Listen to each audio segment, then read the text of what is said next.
एका बंद घराचे कुलूप तोडून घरातील कपाटात ठेवलेले सोन्याचे दागिने व रोख रक्कम लपास केल्याची खळबळजनक घटना यवतमाळच्या घाटंजीमध्ये घडल्याचं समोर आलं आहे.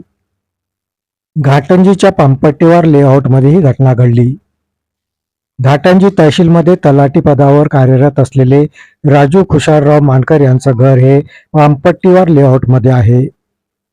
चोरट्यांनी त्यांचं घर फोडून धाडसी चोरी केली. 19 एप्रिल ते 20 एप्रिलच्या दरम्यान ही चोरी करण्यात आलेली आहे. राजू मानकर हे यवतमाळ तालुक्यातील येवती येथे कुटुंबासह घरगुती कार्यक्रमाला गेले होते. बंद घर पाहून चोरट्यांनी आपला डाव साधला व घराच्या मुख्य दरवाजाचे कुलूप तोडून घरात प्रवेश केला. घरातील कपाटामध्ये ठेवून असलेले सोन्याचे दागिने व रोख रक्कम असा 3,32,661 रुपयाचा मुद्देमाल हा लंपास केला. घराचे कुलूप तोडून असल्याची बाब शेजारी राहणारे अतुल भोयर यांच्या लक्षात येताच त्यांनी मानकर यांना याबाबत कळविले. त्यानंतर मानकर कुटुंबासह घरी पोहोचले असता घरात चोरी झाली असल्याचं त्यांच्या लक्षात आलं. त्यांनी घटनेची माहिती घाटंजी पोलिसांना दिली. पोलिसांनी घटनास्थळ गाठून पाहणी केली व डॉग स्क्वॉडला पाचारण केलं.